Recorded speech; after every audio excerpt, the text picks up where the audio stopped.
ស្ដីអ្នកនរគ្នាហ្នឹងហើយជួបខ្ញុំទៀតហើយខ្ញុំថ្ងៃនេះមានថ្នាំពីរប្រភេទចង់មកចែករំលែកទាក់ទងទៅនឹងការប្រើប្រាស់ថ្នាំបញ្ជាក់អ្នកនរគ្នានេះជាប្រភេទថ្នាំលាបឈើគ្រឿងសង្ហារិមដែលផលិតទាក់ទងទៅនឹងជាងកំពុងតែប្រើប្រាស់សប្តាហ៍ខ្ញុំមកឆ្លើយសំណួរគ្នាយើងទាក់ទងទៅនឹងសំណួរគាត់សួរថាបងតើប្រភេទថ្នាំ BU ឬក៏ថ្នាំ BL ឬក៏ NC អីហ្នឹងជាប្រភេទថ្នាំបែបម៉េចអញ្ចឹងខ្ញុំនឹងធ្វើការឆ្លើយនៅក្នុងសំណួរហ្នឹងនៅក្នុងវីដេអូនេះតែម្ដងទាក់ទងទៅនឹងរឿងថ្នាំ NC នេះជាប្រភេទថ្នាំទឹកទ្រនាប់ទី1ជាប្រភេទថ្នាំទ្រនាប់ដែលយើងធ្វើការខាត់លេខ100ហើយវាស្អាតរលោងហើយយើងធ្វើការលាយជាមួយនឹងសាំងក្អូបយើងធ្វើការលាបទឹកទ្រនាប់ NC គឺហៅថាទឹកទ្រនាប់ទី1ទឹកទ្រនាប់ដំបូងហ្នឹងគឺយើងប្រើប្រាស់ប្រភេទទឹកថ្នាំនេះតែម្ដងខ្ញុំប្រៀបធៀបទៅនឹងគ្រឿង make up របស់មនុស្សស្រីចុះវាមិនខុសអំពី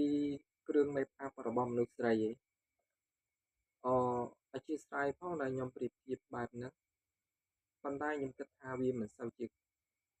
ខុសគ្នាប្រហែលទេទាក់ទងទៅនឹងគ្រឿង make up និងការធ្វើថ្នាំនេះគ្រឿង make up របស់មនុស្សស្រីនៅពេលដែលគេចាប់ផ្ដើមផាត់មុខទី1គឺគេផាត់ប្រភេទម្សៅណាដែលវាជ្រាបទៅលើផ្ទៃមុខឲ្យវាចូលទៅបំពេញរន្ធញើសនៅពេលរន្ធញើសឬក៏រន្ធលើផ្ទៃមុខហ្នឹងដល់ពេលដែលគេផាត់ម្សៅទ្រនាប់ទី1ហ្នឹងហើយបានគេប្រើប្រភេទម្សៅទ្រនាប់ទី2ឬក៏ប្រភេទថ្នាំឬក៏ប្រភេទម្សៅហ្នឹងមិនសិតមកអធិស្ឋានផងដែលនិយាយខុសប្រភេទម្សៅទ្រនាប់ទី2ហ្នឹងផាត់នៅលើផ្ទៃមុខដើម្បីឲ្យមើលទៅឃើញមុខមានភាពប្លែកមានភាពស្អាតទៅអញ្ចឹងវាមិនខុសអំពីទឹកថ្នាំទ្រនាប់របស់ខ្ញុំតែតាក់ទងទៅនឹងគ្រឿងសង្ហារិមនេះទេទឹកទ្រនាប់ NC នេះយើងលាយទឹកទីទ្រនាប់ទី1នៅពេលដែលយើងចាប់ដើមលាបទៅគឺវាជ្រាបចូលទៅលើសាច់ឈើវាជួយទៅបំពេញរន្ធសាច់ឈើដែលទូចដែលមានសភាពតូចវាជ្រាបចូលទៅបំពេញសាច់ឈើវាជួយបតាំងសាច់ឈើ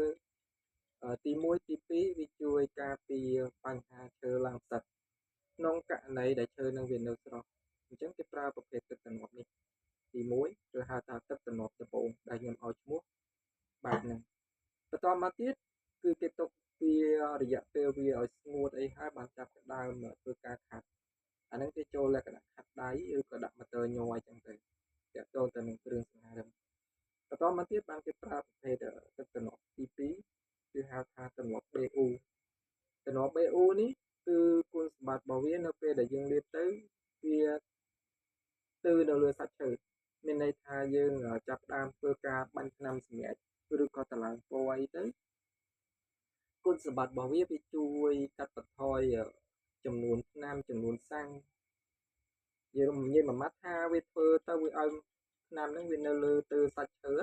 គឺវាមានសភាពស្អាតរលោងតែម្ដងពេលខ្លះក្នុងករណីខ្លះដែលយើងខ្វះថ្នាំអីយើងអាចប្រើជំនួស BU នេះជំនួសថ្នាំស្អាតបាននេះគុណសម្បត្តិរបស់វាបាទខ្ញុំបកស្រាយប៉ុណ្ណឹងទៅហើយចាំខ្ញុំចេញវីដេអូបន្តមកទៀតទាក់ទងទៅនឹងរឿងថ្នាំបើគ្នាយើងមានចម្ងល់អីអាចសួរខ្ញុំបានតាមរយៈ Telegram ហើយនឹងវីដេអូក្រោយៗទៀតអធិស្ឋានផងអរគុណជម្រាបលាជួបគ្នានៅវីដេអូក្រោយៗទៀតបាយ